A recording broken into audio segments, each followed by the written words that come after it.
Listen, thank you. Wow. Last year I got out of here early. I'm an early bird special guy now. I just turned 65. And I want to just say hello to everybody here, talk a little bit about my friend, Lou Savary. And before I do that, I just want to thank you, the military, for the love that they give us, our freedom.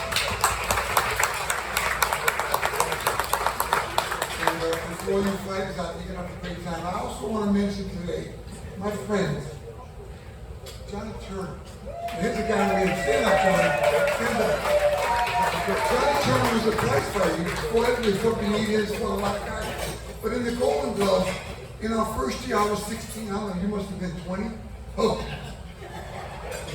Johnny and I were in the Golden Gloves together, different weight classes. I was a middleweight. I think you were a welterweight, Johnny? Welterweight. And I just had a great memory of seeing you here today. And I get a lot of great memories from seeing all the fighters here today. And years ago, in 1973, he and I won the Golden Gloves at different weight classes. And that year, we got Fighter of the Year award. I don't even know if they make him out anymore, Fighter of the Year award.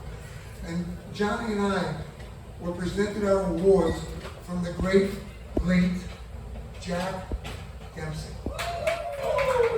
And that was a great, and this is a dead crowd for you guys. Come on, stand up! You'll be a dead, it's a long day, right? Anyway, that was great for me. I mean, I was taller than Jack Dempsey back then. Randy Gordon, I gotta say hello to my buddy Randy Gordon, my co-host. A little long-winded. I'm grateful to be here today. Savary's, what an illustrious career. You know, I got to tell Lou, he was a top 10 heavyweight in the world. Who gets to do that? Who gets to be the top in their profession? Savary's, he did, right? He was born July 14, 1965 in Greenwood Lake, New York. He won 2 Golden Gloves champions, just like me. He beat the late, great Alex Stewart in the finals of one of the years, the second year. Just check and see if you can remember. In July 1986, he won the Olympic gold at a U.S. Olympic Festival. He trained Cage Recreational Center. They used to make great fighters there. Charlie Caserta was the guy there. He now resides in Houston. He turned pro April 30th, 1989.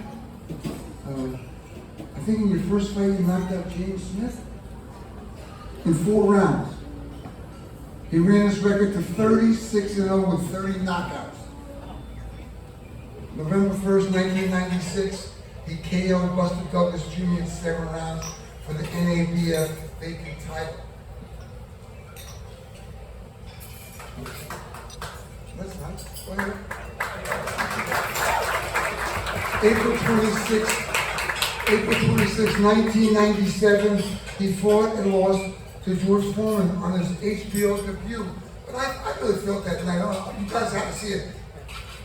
Lou Savary beat Foreman that night. He didn't get the decision.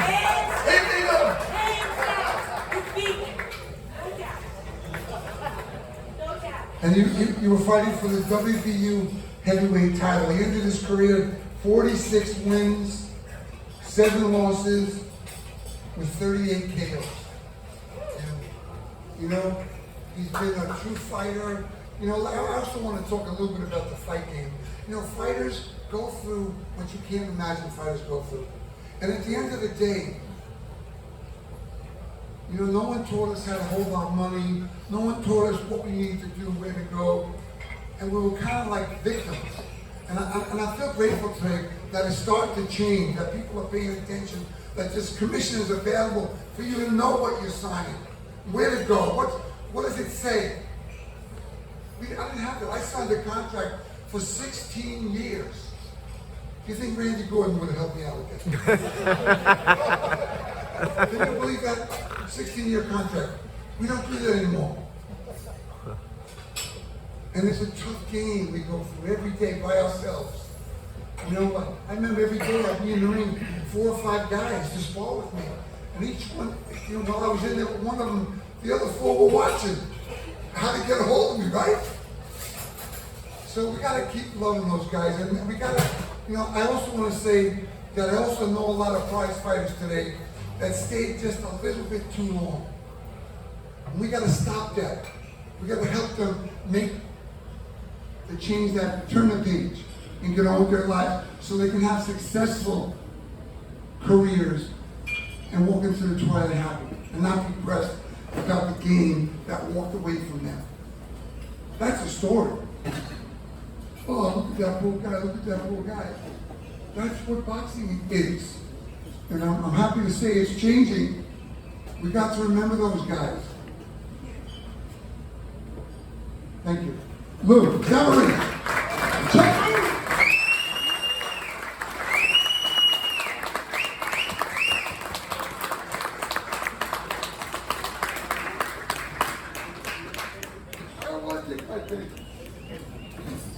Everybody, my name is John Sullivan. I'm a friend of Lou's. I'm here to talk about the person.